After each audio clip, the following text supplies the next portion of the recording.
तर सध्या पावसाळा कमी झाल्यामुळं काय आलं, बाजारात वेगवेगळ्या भाज्याच येणार झाल्या, त्याच पाहून फार बोर झाले. तर आज आपण नवीन अशी भाजी बनवणार आहोत. ती काय ते सांगते तुम्हाला.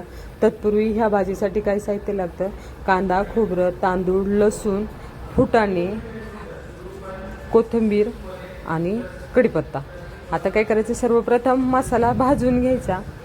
त्यानंतर तो भाजताना त्यामध्ये सर्वात प्रथम तांदूळ भाजून घ्यायचे. तांदूळ गरम होत आले की त्यामध्ये फुटाणे घालून घ्यायचे आणि अगदी थोडंसं तेल टाकायचं. त्यानंतर कांद्याचं पाठीमागचं बूड काढून टाकायचं आणि तो जो आपण चुलीत भाजलेला कांदा आहे ना, तो देखील अगदी थोडंसं असं तव्यावर परतून घ्यायचा. एवढंच परतून घ्यायचं. आणि नंतर चला आता पाट्यावर वंट्यावर जायचं आहे आपल्याला. आज मसाला वाटण्यासाठी मस्त खोबरं घ्यायचं, ठसा ठसा ठेसून काढायचं आणि त्यासोबत लसूण देखील रगडून घ्यायचा. मस्त यांचं छान असं मसाला तयार करून घ्यायचा. आणि हा चांगला वाटला गेला ना, रगडला गेला की हा सेपरेट काढून घ्यायचा.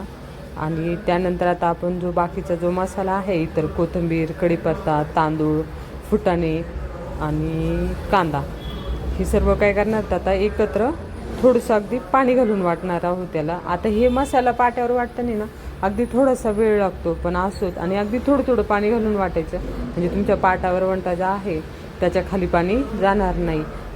पाट्यावर वंट्यावर वाटताना थोडासा वेळ लागतो, पण तुम्हाला सांगू का, हे खोबरं एक तर चुलीत भाजलेलं असतं, त्यानंतर त्याला ठेसलेलं असतं, त्यातलं संपूर्ण तेल आहे ना हे बाहेर निघतं. त्यामुळे तुम्हाला भाजीला कमी तेल लागतं, प्लस भाजीला तरी देखील छान येते. आणि ह्याचा फायदा आपल्याला असं होतो की ह्या तरीचा आपल्याला अजिबात त्रास होत नाही. अशा प्रकारे अगदी थोडं थोडं पाणी घालून हा मसाला जो आहे हा वाटून घ्यायचा. आता हा वाटून एका ताटात काढला ना, हे धुवायचं पण एक कला आहे. ही धुवून पाणी ताटात काढून घ्यायचं, हे आपल्याला भाजीला काम येतं. पण आता माझं बालपण बऱ्यापैकी पाट्यावर वंट्यावर गेलेलं आहे, त्यामुळे माझा ह्याला हात चांगला बसलेला होता. 20 वर्षानंतर देखील अजूनही हात, म्हणजे एकदा शिकलेली गोष्ट आपण विसरत नाही, हे चिरसत्य आहे. अशा प्रकारे संपूर्ण पाणी जे आहे ते अगदी व्यवस्थित काढून घ्यायचं.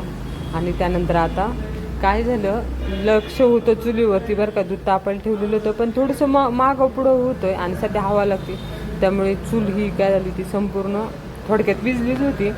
त्यानंतर मग तिला असं पेटून घेतलं. चुलीवर स्वयंपाक करताना तुम्हाला धुराचा आणि फुकायची ह्या दोन्ही गोष्टींची सवय असेल तर अजिबात त्रास नाही होत. त्यानंतर मस्त अशी कढई ठेवायची. कढईत 2 चमचे आपण तेल घातलेलं आहे. आता साधारणतः ही भाजी आपण 6 माणसांसाठी बनवत आहे. तेल घातले, त्यानंतर त्यामध्ये कढीपत्ता आणि जिरे आणि आपण जे लसूण खोबरं वाटलेलं होतं सेपरेट ते घालून घ्यायचं. त्याला थोडं परतून घ्यायचं. त्यानंतर यामध्ये हिंग घालायचं आणि आपण जो पाटावर वंटावर मसाला वाटला होता ना, ह्याचा एक गोळा करून घेतला होता ना, तो असा थोडासा ताटात सैल करून घ्यायचा, म्हणजे जेणेकरून तो मसाल्यात गेल्यानंतर आपल्याला एक जीव करायला सोपं होऊन जाईल. त्यानंतर ह्या मसाल्यात हळद घालायची आणि अगदी आपण वाटलेला जो मसाला आहे तो पटकन घालून घ्यायचा, जेणेकरून आपली हळद करपणार नाही. आणि ह्याला एकदा परतून घ्यायचं. आता याला आपल्याला तेल सुटेपर्यंत परतून घ्यायचं आहे. तोपर्यंत आपण ह्याच्यात जो उन्हाळ्यातला आपला काळा मसाला होता तो घातला होता.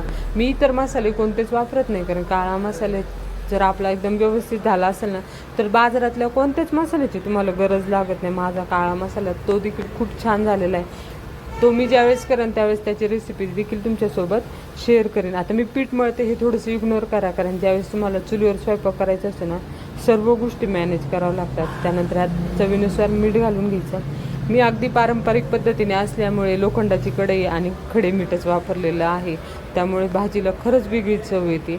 आणि चुलीवर स्वयंपाक करताना तुम्हाला पुढचं काय काम करायचं आणि त्याची पूर्वतयारी जर आधी असेल ना तर चूल विझत नाही, इतर कुठाने होत नाही. त्यानंतर आपण काय करणार आहोत, जी बुंदी काढायची त्याचं पीठ तयार करून घेऊ. त्यामध्ये हळद, मीठ आणि तिखट हे चवीनुसार घालायचं आणि अगदी भाज्याच्या पिठासारखं पीठ मळून घ्यायचं पाणी घालून. एकदम बटकन पाणी घालायचं नाही, किंवा पीठ घेताना अगदी 2-3 चमचेच घ्यायचं. एवढं पीठ पुरेसं होतं, कारण आपल्याला याची बारीक बुंदी सोडून घ्यायची. त्याला हळूहळू पाणी घालून मस्त छान हटून घ्यायचं. तत्पूर्वी तुम्हाला सांगते, ही आमटी अजून खमंग होण्यासाठी काय करायची, आपली जी कणिक असते ना ती कोमट पाण्यात आणि थोडी मिक्स करून घ्यायची. त्यानंतर ती गाळून घ्यायची आणि फक्त खालचं जे घट्ट पाणी उरलेलं असतं ना ते ह्या आमटीत घालायचं. याने आमटीला तर चव छान येतेच, शिवाय आमटी घट्ट देखील होते, म्हणजे आपण घट्टपणासाठी दुसरं काही वापरायची गरज नाही. त्यानंतर ही उकळी आलेली आमटी जी आहे त्यामध्ये आता आपण अशी बुंदी सोडून घेणार आहोत. आणि हो, जे आपण गव्हाच्या कणकेचं पीठ टाकलं होतं ते देखील ह्या पाण्याला उकळी आली तेव्हाच घालायचं, अगोदर घालायचं नाही. मग ह्या पिठाचे आपण सूक्ष्म कण एकत्र येऊन आहे ना गिठुळे होऊ शकतात. त्यामुळे हे पीठ देखील उकळी आल्यानंतर घालायचं. अशा प्रकारे बुंदी गाळून घेतल्यानंतर 1 ते 1.5 मिनटात आपली भाजी तयार होते. यासोबत ज्वारीची भाकर असेल, कांदा लिंबू बास, काहीच लागत नाही. एक गावरान बेत ज्याला म्हणतात तो तयार झालेला आहे. तुम्हाला कशी वाटली नक्की कमेंट